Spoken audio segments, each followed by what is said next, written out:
What is up? What's up, everybody? Glad to have you folks back in. If you're on some other sites, I do apologize. I realized I did not change it to the morning market news title. But we thank you guys for joining for another episode of Morning Market News, episode 44.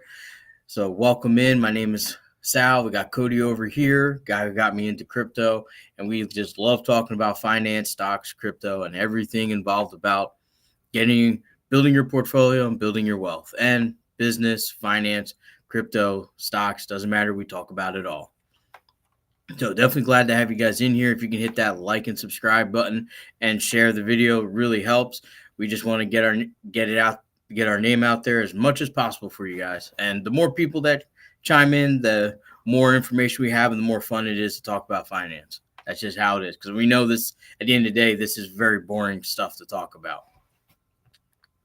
So going to go over a few basics here, but I did put a link in the chat. If you're on Twitter, if you want to subscribe to our YouTube channel, we are at 372 subscribers and are steadily growing. We really appreciate all that support. So hopefully we can hit our target of 500 earlier than we think. Maybe we'll hit it before we get into the middle of the summer. Who knows?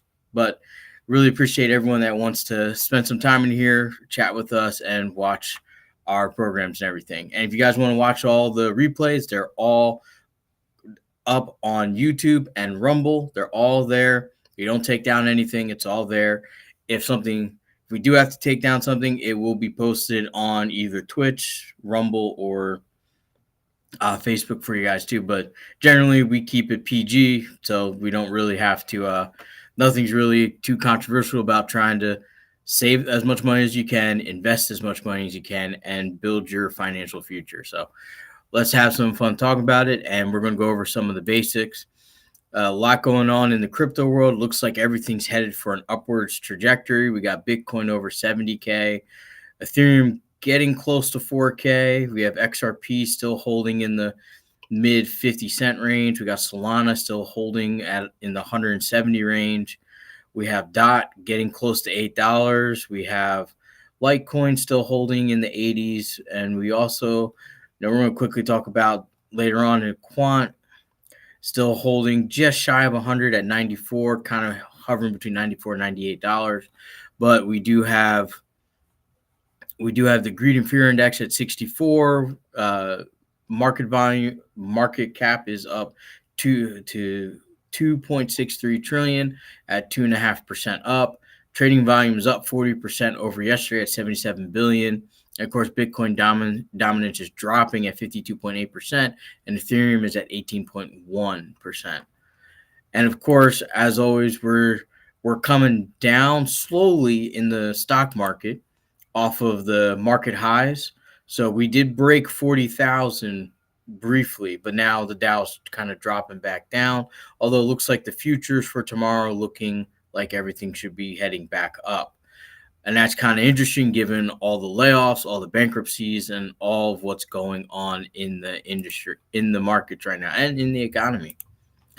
But before we get into everything else, we're going to have some fun talking about some crypto here because we got a lot of great things. There's a lot of things going on with DOT, a lot of things going on with Quant, a lot of things just going on in general, a lot of things also happening with CBDCs and the worry and stress because now we have a timeline of 2027 of when the U.S. might be switching fully over to a central digital currency. So how do you guys feel about that? What do you guys think? I thought they abolished it. No, it's there. It's going to be integrated with the SWIFT network.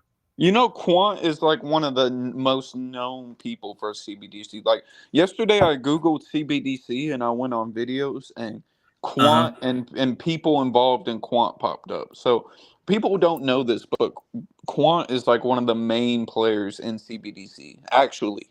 Like one of the main faces.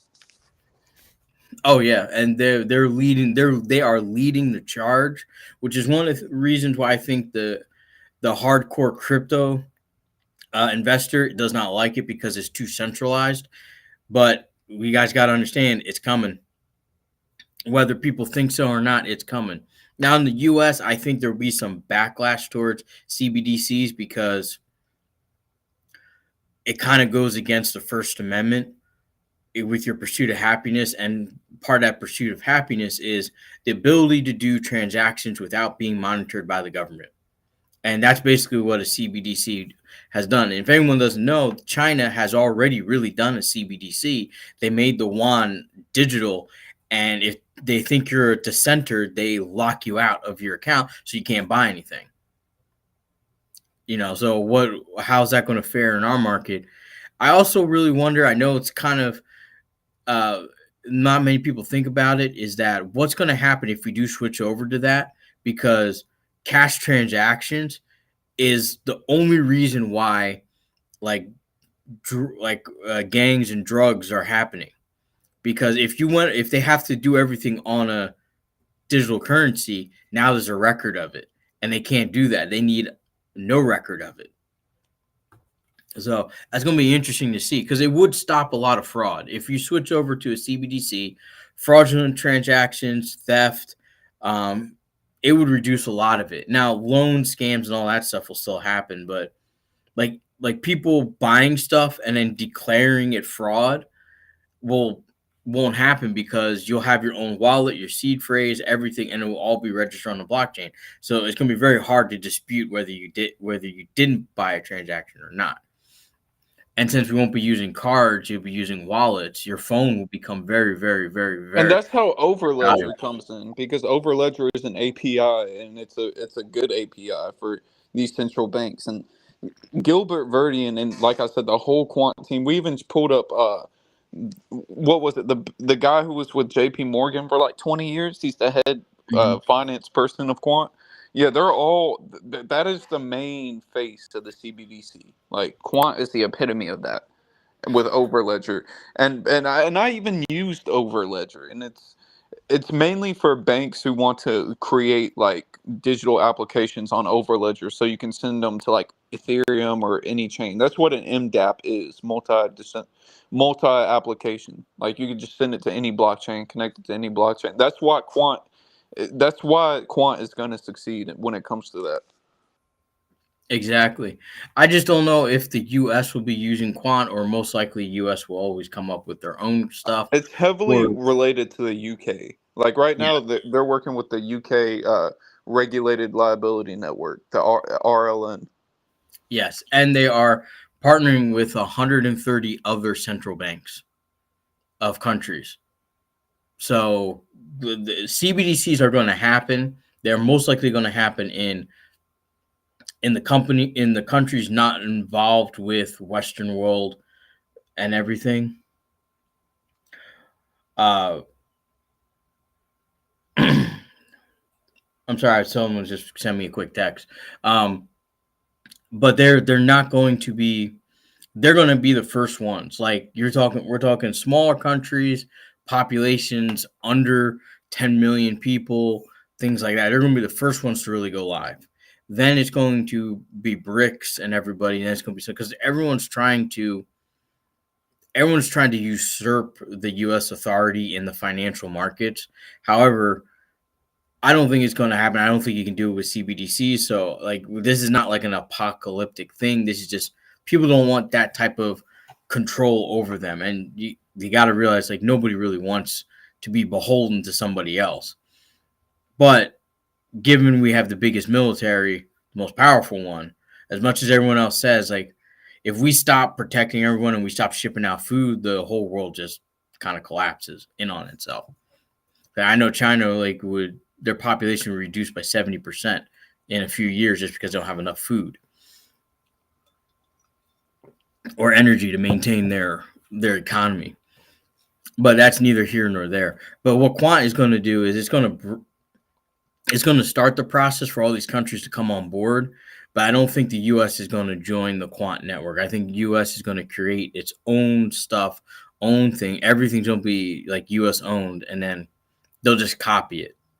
But I do like the fact of their tokenization of real world assets, because titling a car, titling a property, titling a business is all going to be registered to a blockchain, and it will destroy title fraud scams. So if you guys own a house, or you have a few rental properties, or you're thinking about getting in rental properties, you're in the US, you got to realize, like, especially some of the southern states, they are antiquated and their systems are not interconnected. They're slow, and it's very easy for someone to plop their name on your title on a property that you may have without your knowing for decades. And they just siphon off cash, put loans on it, all that stuff. And people can steal the property right out from under you. With the tokenization of real world assets, that gets very, very hard to do because now everything is registered to a blockchain and you have to usurp that blockchain, which would be very difficult, especially with the more validators you have, the more people on the network, the more secure it is, like Dot's network. But speaking of Dot, let me go over to Dot here. I was actually just about to say, speaking of Dot, it's actually doing well in my portfolio today. And my staking Yeah. rewards have just been adding up every single day at 10:40 a.m. every single day, exactly at 10:40 a.m. I get more Dot. Just accumulating, staking.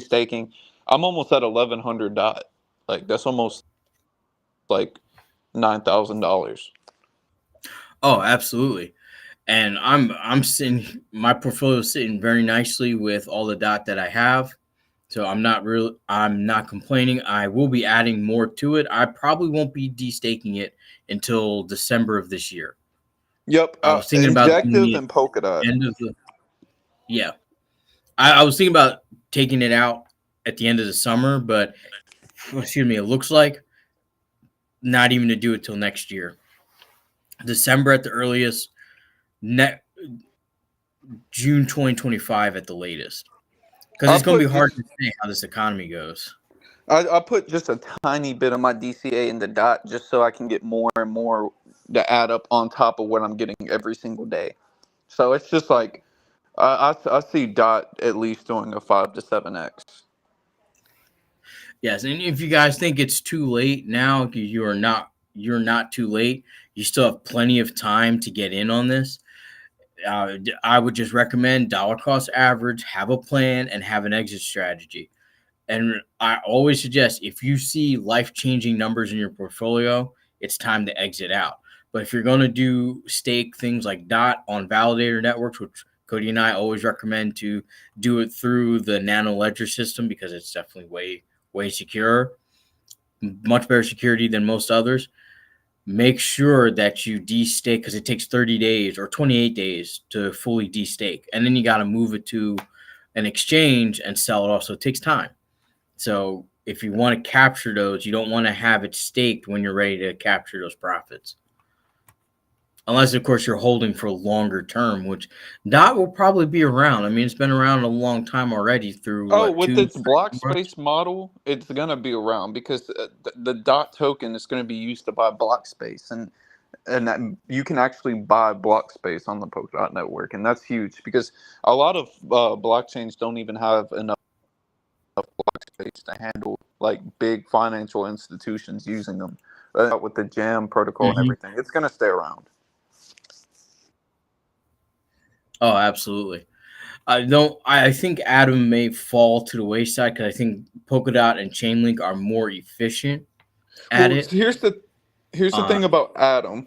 It's like it doesn't really move with the Cosmos ecosystem. Like the Cosmos ecosystem's good, but Atom itself doesn't have a use besides staking. Atom is literally only for staking. Like the Cosmos ecosystem, like Injective is what you want to buy. Like Injective is in the Cosmos ecosystem.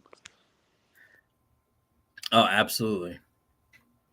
And that's you want to buy the tokens, not the ecosystem token. But that may change. It may change with Atom. We don't know, but that's a possibility. But overall, I'd still pick Polkadot and Chainlink over Atom, and I just don't see it doing as well during this bull run. But like I said, I could be wrong. But my gut feeling is saying I'd rather go with those two than to not go than to stick with Atom. And if you guys have been following us for the last year, you know that it was like 8 months ago. I completely liquidated all my Atom holdings and transferred it over to Dot.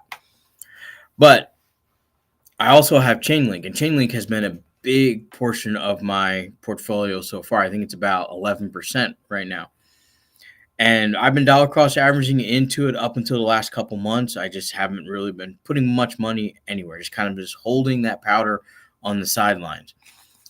But if you guys are not subscribed to the Chainlink, to their YouTube channel, which is at Chainlink, I suggest you do so, because they keep every day they put out a couple more videos explaining what's going on with their platform, their ecosystem, developers, how they're handling DeFi, CBDCs, all that stuff coming down the road. So they have a lot that they're trying to tackle on, and they seem to be adding that value in, which is another one that I don't have it staked, but I'm just having it in my portfolio, and I'm holding it I'm pretty much holding it till we try to hit the peak of the bull run. I'm trying to time it, but I'm not. I'm most likely going to sell it once I see at least a 5x on it for you. So, but I'll probably come back into this when the bull run goes down, because like everything, it still has great value. It will just tank with the markets as a whole, and then that's when you recapitalize and re-enter the markets. But it's definitely one that I do think is good. I haven't actually watched some of the new videos that popped out, but there are a lot out there, and I definitely suggest watching, because they have one about banking, they have one about how the ETH ETF is going to affect them, all that fun stuff.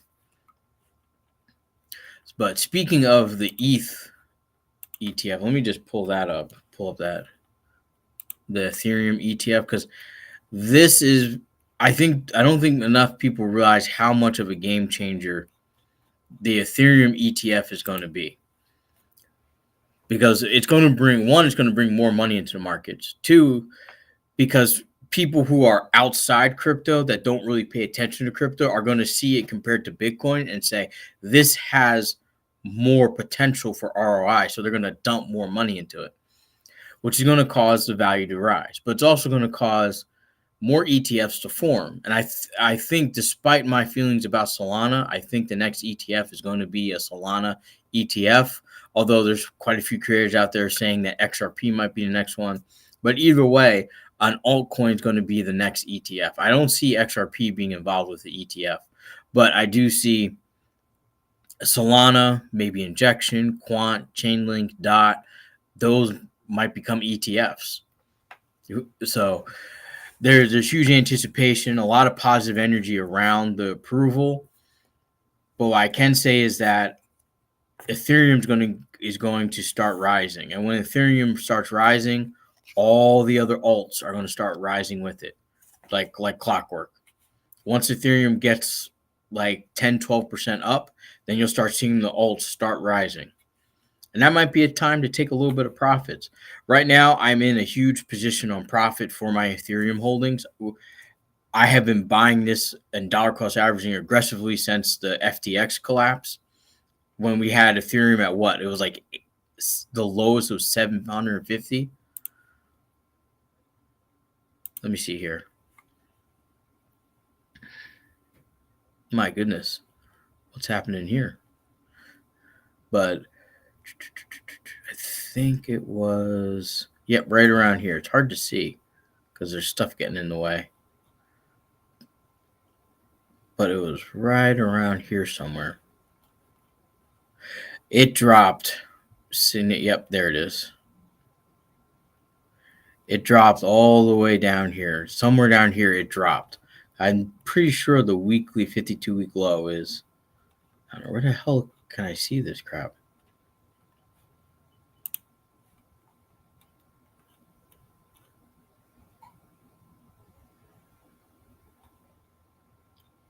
Yeah, those are all-time highs, all-time lows.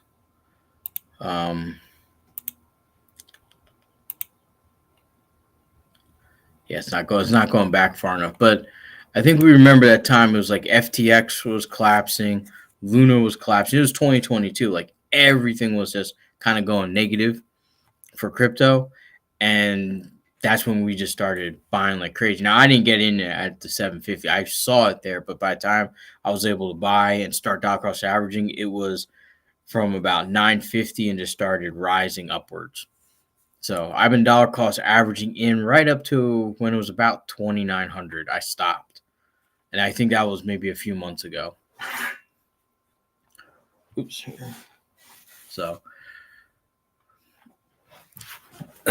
so what's going to happen with this ETF is, just so you guys know, from a trading standpoint, these institutions are going to be trading Ethereum back and forth. That's basically what they're going to be stabilizing positions, adding to positions, liquidating positions, and they're going to be selling it back and forth to each other, thus creating more sell and buy volume. And what's also going to happen is the average retail investor is going to pile into this like there's no tomorrow. Because one, they're going to need it to get out of all their meme coins that they're in. Two, they're going to see an opportunity thinking, okay, well, it should go to 30, 40,000 and that's the ETF. That's a pretty high number. I don't think Ethereum is going to hit that, but they're going to think it and they're going to get into it. What's going to happen is Ethereum is going to start rising and we're probably going to break like 8 to 9,000 and start to touch 10,000 before it starts going back down. As mainly because of the volume created by the ETF. But now that we got the Bitcoin ETF and the Ethereum ETF approved, I have a feeling more ETFs are going to start cycling in. Don't know when, but they're probably going to happen. If anything, a Solana one will happen before the election. That I can almost bank on. That's going to happen before the election. So, but let's move away from crypto for a little bit.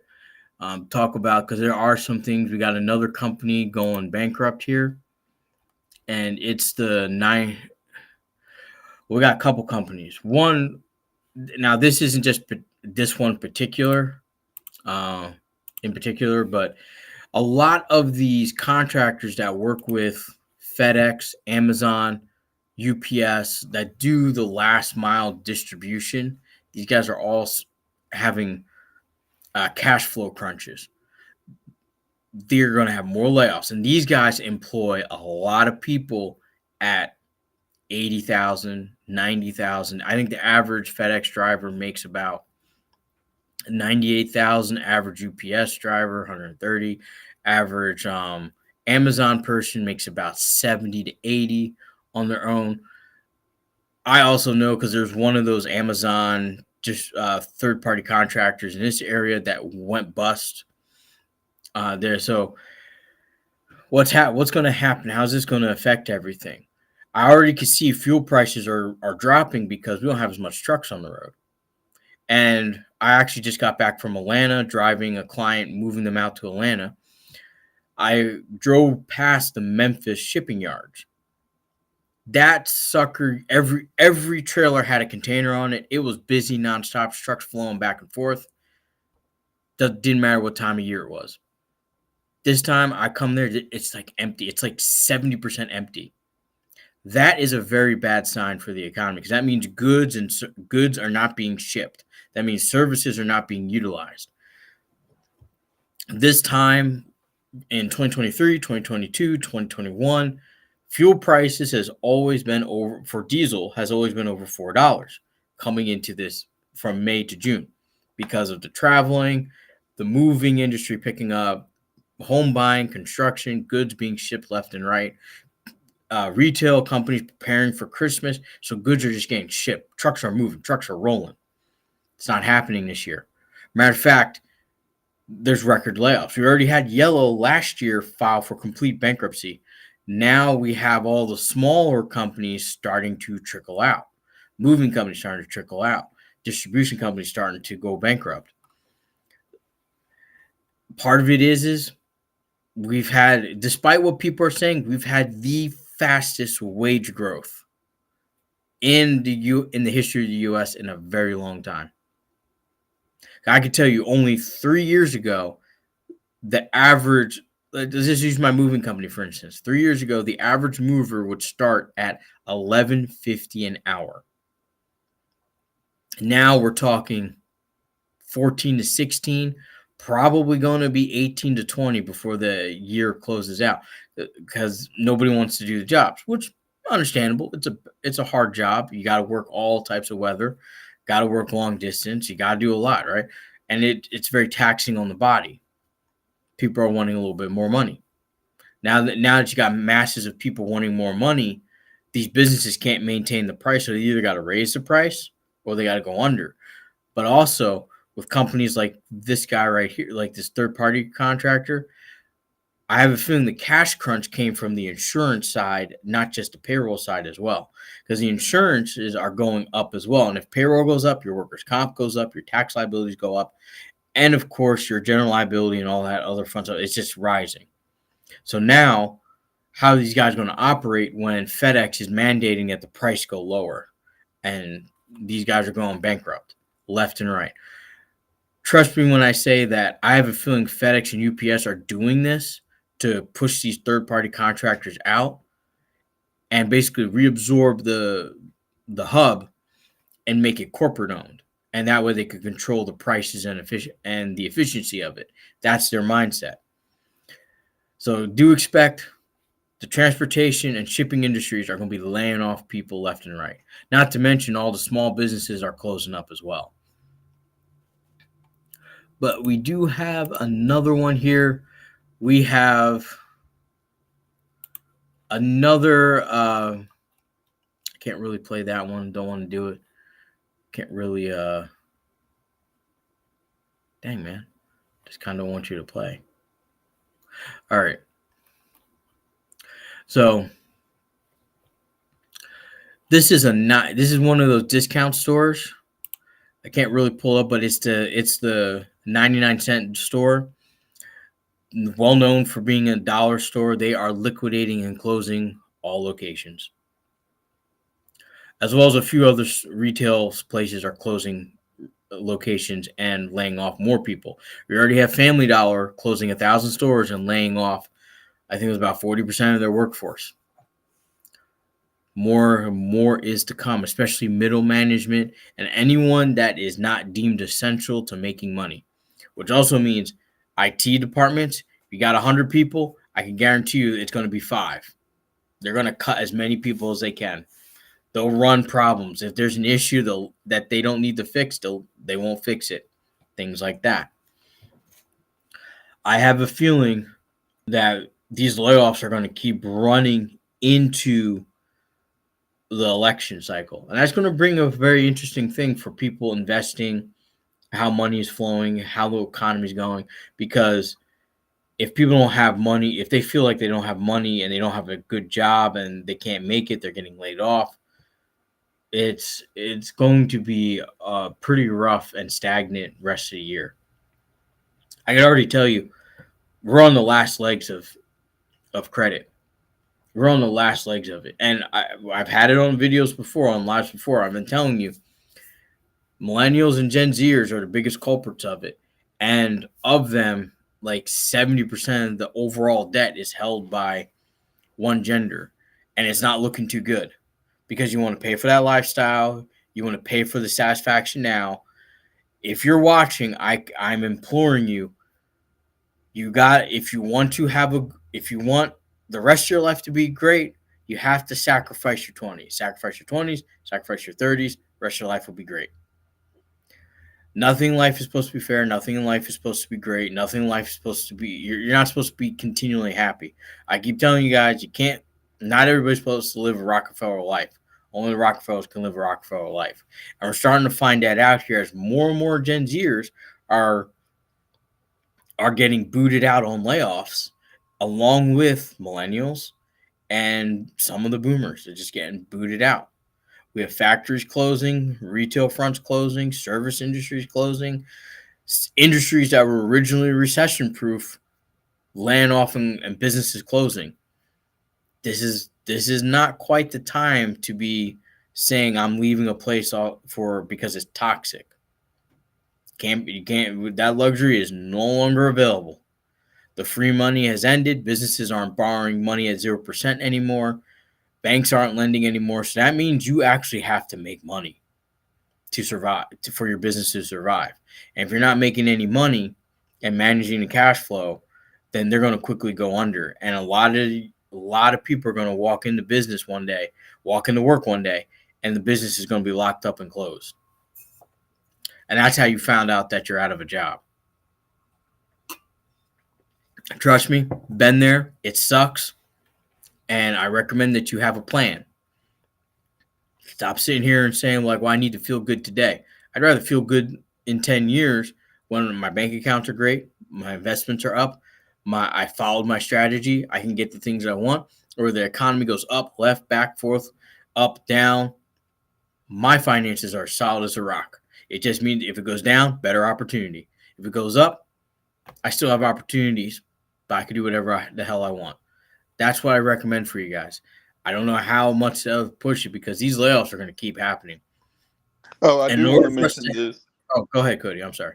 Oh, it's kind of off topic with the layoffs, but today is Dot's fourth anniversary, Polka Dot's fourth anniversary being on the market, and the jam upgrade just got approved. I think it got approved 93% of the community approved the jam upgrade for Polka Dot. Oh, well, there you go. There you go. But going with the layoffs. Well, speaking of layoffs, like, no, crypto does have a part in this. Now, crypto's not laying off. They've already gone through their cycle. If anything I've learned from watching crypto in the last 3 years and looking at the history and looking at what it's doing now is that crypto responds to the market changes and acts faster. So in 2022, when everyone else was saying, no, this is a booming economy, crypto was crashing. Then it was stabilizing in 2023 as everything was starting to go down elsewhere. Now we're coming to the bottom of the recession and crypto is kind of cycling into its next bull run. So it's kind of interesting that we're going to see that same effect, but it's going to happen a little longer. It's going to take a longer time to cycle through in other areas. And the last cracks in the recession are always the credit card industries, the lending industries, the auto industries, followed by the real estate. And I can tell you right now, there's going to be a lot of real estate agents that are going to go broke because, believe it or not, the housing industry is going to come to a halt. I know this is kind of a little bit off topic, but we're still we're still going somewhere with it, folks. Is if you guys are watching Peter Swift, the guy that doesn't like Bitcoin, loves gold, I'm telling you that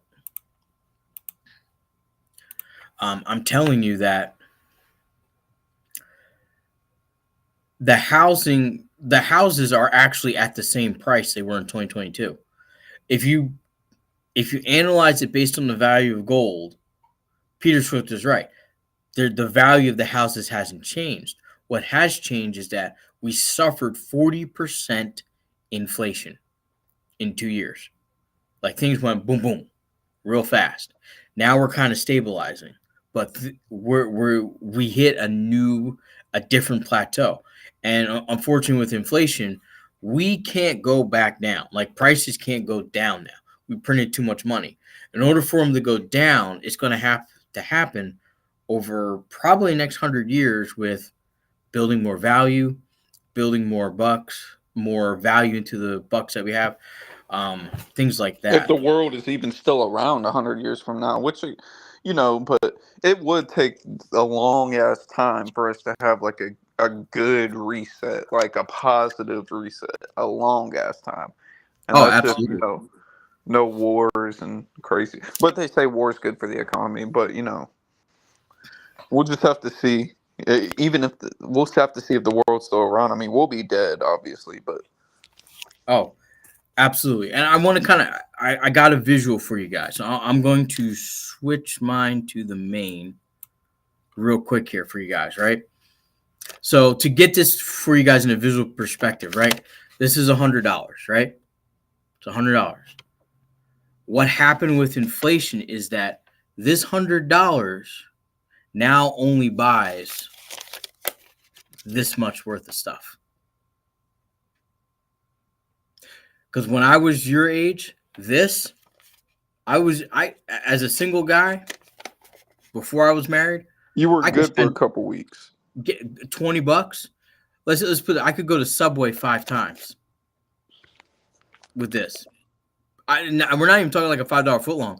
I'm talking about just getting like a little short sandwich that they had was like $2. Get a drink. Now 5 It's times is like $100. Yes. Now 2 people just going to, let's just go to McDonald's to give you an advantage. I'm going to pull some more cash out of my wallet here. This is 320s, right? 3. This is what you need for 2 people at McDonald's. This is what you need. Now, if you talked to me when I was graduating high school and you said, this is what you need for McDonald's, I'm like, this is all I needed for the week.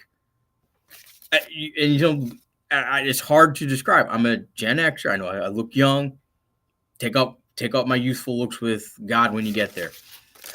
That's why I have it. But I'm telling you, this used to be utilities, electric and heat. This was food for the week. This was gas for the month. Damn. For the month. This was gas in my Corolla. $20 a month. So you spent a little month. over $2,000 a year in that Corolla for gas. Yes. That's crazy. Now you spend $5,000 a year in that same Corolla, probably. Oh, absolutely. $5,000 a year. Now, I have a Corolla in my service fleet.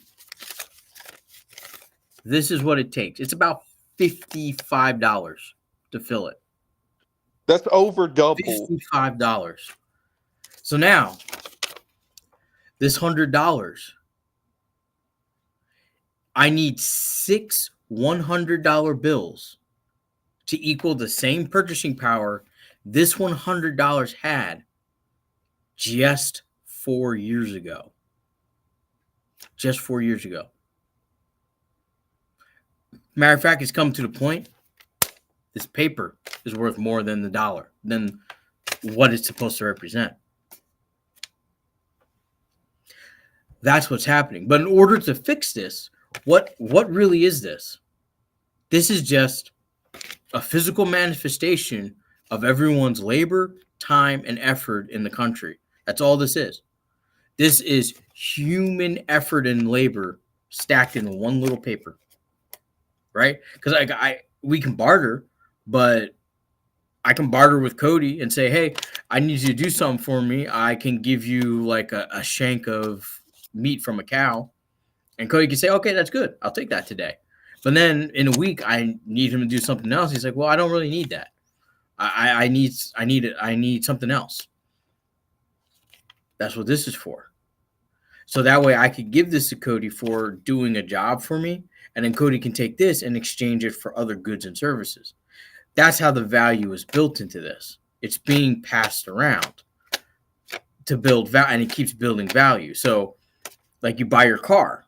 I paid for the labor, effort, and time for all the people to put it together. Then you're paying for the salespeople, the presentation, to the shipping costs, all that stuff to bring it to you.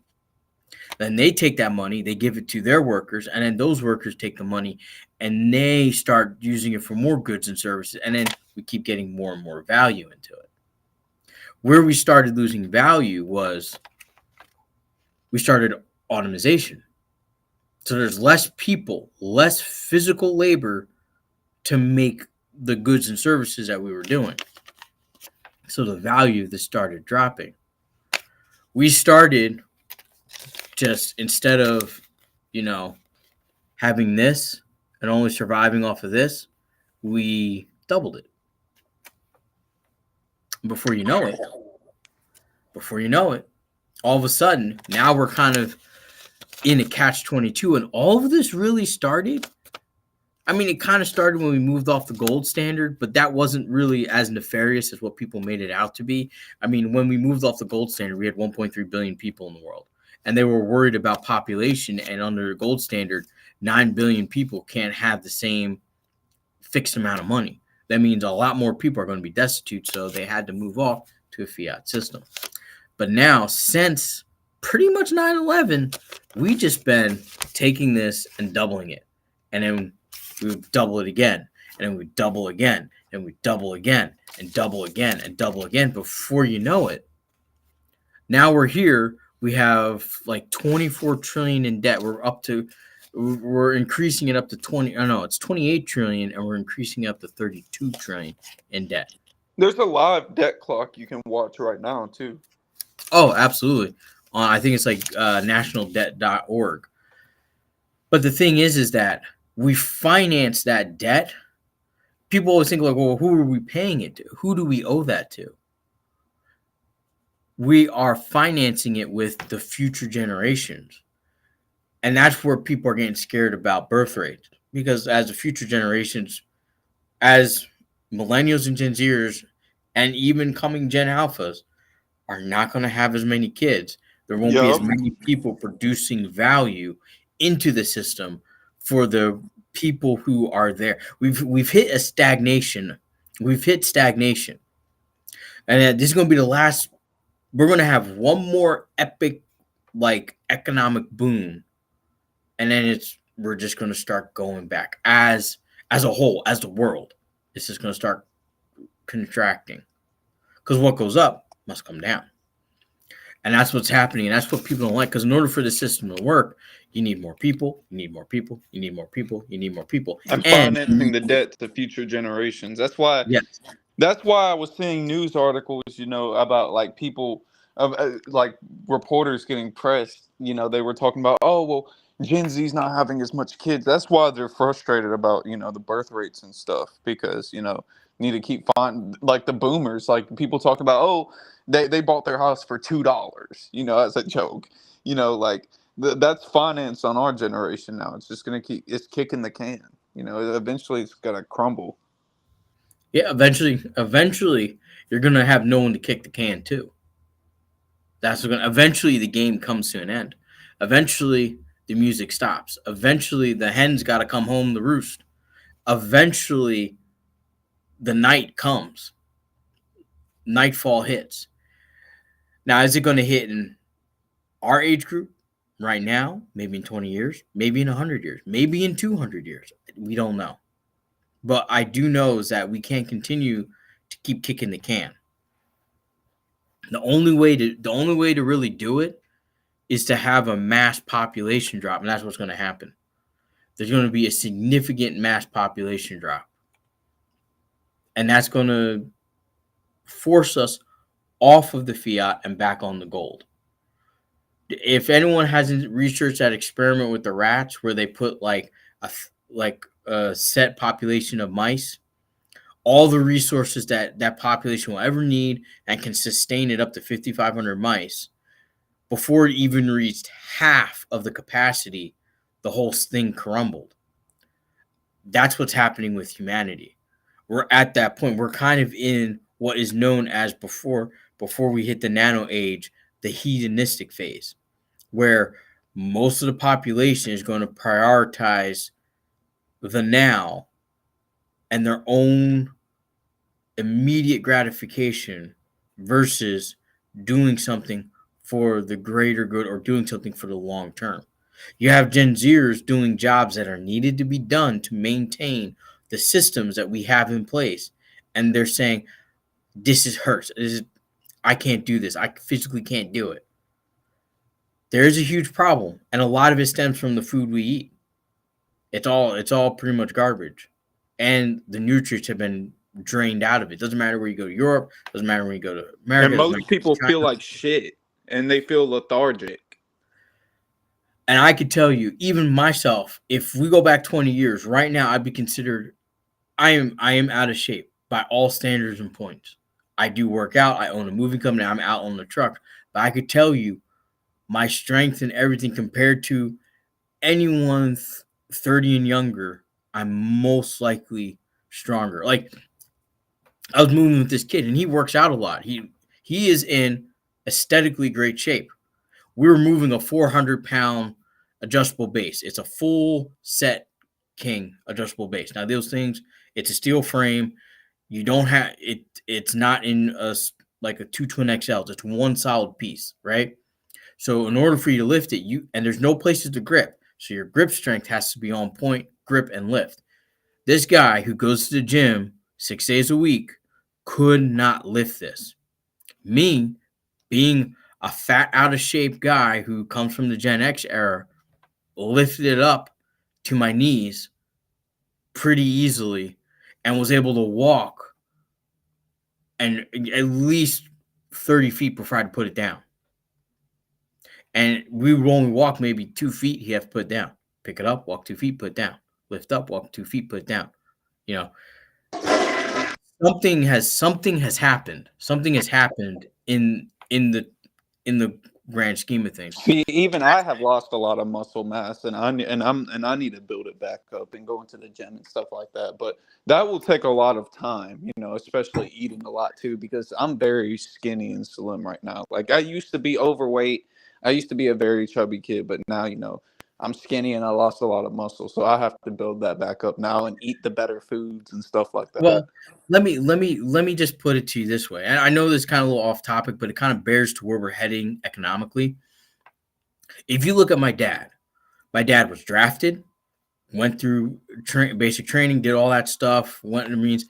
He still maintains his muscle mass versus someone who does 4 years now in the Army, let's say from 18 to 22, their muscle, like if you were to take an MRI of my dad's muscle, like just his, let's just say the thigh muscles, just a MRI of a section of it, and you look at the young person, my dad has more muscle and has maintained it over a longer period of time. Something has happened to where the silent generation and the boomer generation, and after that, it just started declining.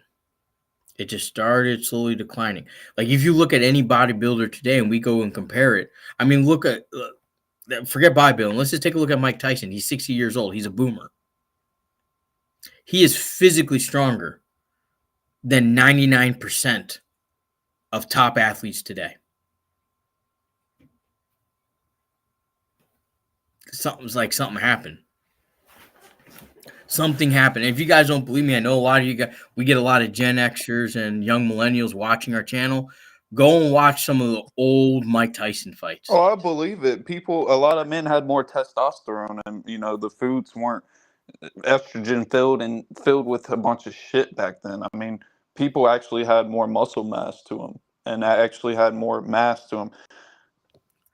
And what you guys got to understand is, and this is also part of the reason, I know this is completely off topic, but it's kind of interesting because, like, if you want to invest anywhere, invest in beard products because they're going to go through the roof, because the profile of people's chins, especially men, have dwindled. Like, I don't think I have a prominent chin, even with me being overweight, and I have a pretty strong jaw. And mainly because I ate different foods growing up. We tended to cure and dry meat because you only got things seasonal when I was growing up. Like, you got juice during the summer, you got certain fruits during certain times of the year, you got pumpkin and apples mainly during the end of the year. You kind of had more dried, salted meats throughout the winter until unless the butcher had to butcher a farmer's few livestock because he didn't have enough hay or feed to maintain his herd, so he would send a few off to the butcher. But other than that, it was like mostly salted meat. If you guys haven't, and factory farming has changed because it was game that was hunted and brought into the butcher, or it was just regular farm animals that someone was raising. I want you guys to go eat some gamey birds. You'll see that the skin is too tough for you guys to chew through. That's the stuff that we were eating back in the day. Now it's so the food's factory farmed and prepped so that it's easier to digest and harvest and for people to eat. And if you look at a lot of people who have beards, if you shave off that beard, you'll see that their jawline, like the jaw from this point to here, has significantly changed. It's like receded quite a bit. That's all because of factory farming. You got easier foods. I remember eating whole grain as a kid, and I didn't like it because it was so tough, and you were chewing on kernels and all this other stuff that was mixed in with it. You don't have that now. You guys eat whole grain. It's like eating Wonder Bread. So, and also, like a lot of people, you don't make your own pasta, you don't make your own bread. Like we don't do that anymore. It's all just easy, quick calories that can be consumed rather fast. And our bodies are starting to adapt to it because we're losing the teeth. I have my wisdom teeth. I You got got mine out at 16. yeah. The only reason why I had them removed, and I had them removed when I was 34, was because I cracked one, and they had to remove this one and put a replacement in it. But other than that, the others are still there. I have all my teeth, and I didn't need braces. I needed braces for like a year. And that was mainly because my teeth were pushing outwards, but I had all the room I needed. They actually had to wait for those wisdom teeth to come in so it would straighten everything out, and all they had to do was push my jaw back, like the front teeth back a little bit. I don't know. I see a lot of people now wearing braces for like 10, almost 10 years, like the braces, the retainers, all I this had stuff. mine from 2013 to 2016. Yeah, that was about the average. And now I'm looking at my daughter who's going to need braces. It looks like the poor girl's going to need them for like 4 or 5 years, like an actual night braces. Oh my god! And she doesn't have room for her wisdom teeth. Actually, in a couple years when she gets a little older, once the last permanent teeth come in, we have to pull them out. Which brings me into my next segment here. Kind of wanted to talk to you back. I told you guys it was all going to come together.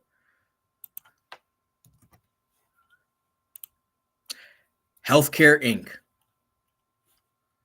And why this is a major point of my portfolio, because you guys don't understand, like all of this stuff is going to be needed, especially when the factory farming ends. I picture people, Gen Zers, most likely Gen Alphas, they're going to have to get a whole new set. They're going to have to pay for like permanent false teeth because your guys' teeth are not going to be able to go back to like regional farming where we're not spraying chemicals. We're just planting it, harvesting it, and making it. Like nothing in between. You'll have grains, you'll have stuff mixed in, and food will taste different to you guys. So I think because of that, in the next 20 years, this company is going to be very valuable. Actually, just pick one of the healthcare companies out of the bag. They're all going to be valuable because they're going to be making so much money because millennials, Gen Zers, and Gen Alphas are going to need a lot of treatment. I mean, just take a look at most Gen Alphas have a vitamin D deficiency and are becoming incapable of producing vitamin D through contact with sunlight because they're inside most of the time. They're in fluorescent lights. Also, they can't physically read because they've been watching so much screen time that they've been like this close to their screen. That affected the development of their eyes. They're going to need glasses. They're going to need lots of surgeries. I mean, we're talking about lifelong ramifications, surgeries, procedures. I mean, they're talking to this one, a few people. This was a documentary done on some Gen Zers that watch too much, and they will have to have every 10 years surgery, reconstructive surgery on their corneas and lenses for next every 10 years for the rest of their life, just so they can see with glasses. I don't know what else to really say about that, but other than if you're going to invest in healthcare, now is the time, because it is going to be needed throughout the next 100 years. Like, you will probably be able to sustain and survive just off of this. Just off of this. It's crazy. It's crazy to think, but it is going to happen. And at some point, the scale will tip. Don't know when, but I think it's going to happen with the generation that's going to come after Gen Alpha, where, you know, we're not going to have the tablet devices anymore. We're not going to have cell phones anymore. We're not going to have enough people to maintain the systems. It's all going to crumble. That's probably a good 100 years from now. Maybe some of us will be alive. I don't think I'll be, but at this rate, with medical advancements, we may very well be alive.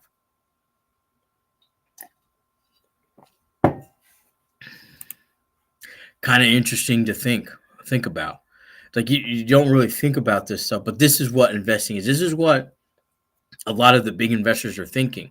Very, very long term. And I could tell you that this is going to happen.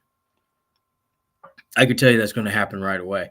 We're going to see a spike in nutritional care, spike in orthopedic care, we're also going to see a spike in cancer treatments, things like that, because the bot, like, we're just not getting exactly what we're supposed to be getting anymore.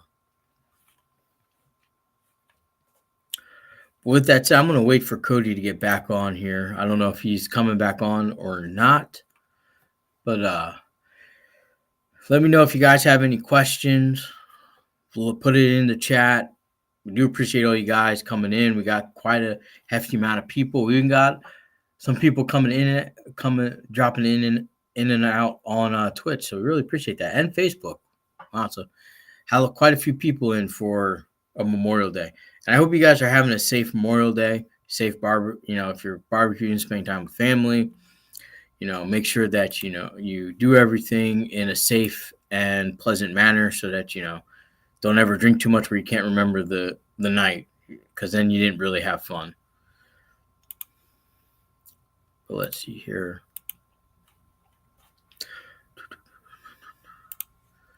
Don't think I got much else other than if you guys have been watching our channel and you went to our YouTube and watched the Dollar General video. Dollar General is a much better position than the other dollar stores, because they're kind of filling the gaps of Walmart neighborhood markets that are closing, which I think is a great thing. But their biggest competitor in that area is also Aldi's, which is kind of hitting Walmart hard as well. So, but let's talk about it. Let's bring up Walmart here, because we haven't talked much about stocks, more about random things. But let's just take a look at the last 3 years. So as you guys can see, Walmart is on a nice trajectory up. As you guys know, Walmart is about 18% of my portfolio for my stocks, and is definitely riding. I'm kind of riding this wave. Had a nice stock split, a 1-for-5 stock split. I recommend dollar cost averaging into this, because they are going to do very successful. They announced some pretty nasty things overall for the economy, but for them, it's a bonus, because when everybody takes a step down in their shopping experiences, like if you're used to shopping at Whole Foods, now you're shopping at Walmart, that person is still keeping Walmart profitable. They have more money to spend than the people at the bottom who are going from Walmart to Dollar General, which is why I say Dollar General is going to work out, because for those people, they can spend $50 and get 2 weeks worth of food, rather than go to Walmart, spend $50 and get a week's worth of food. So they're going to end up going there. Now, as far as health ramifications, as you know, with what we just discussed about with HCA, they're going to make a lot of money, because Dollar General food is notorious for having tons of preservatives, tons of things you don't need, tons of things that can cause long-term ramifications to your body, carcinogenic, all that stuff. But unfortunately, when you have no money or you have limited cash flow, you're going to have to buy what you can to survive. Although, of course, you're out here in the good state of Arkansas, most of them are just going to go hunting. I can guarantee. But there's also an epidemic with zombie deer infections around here. So, and it's passing off to humans, making The Last of Us become a reality.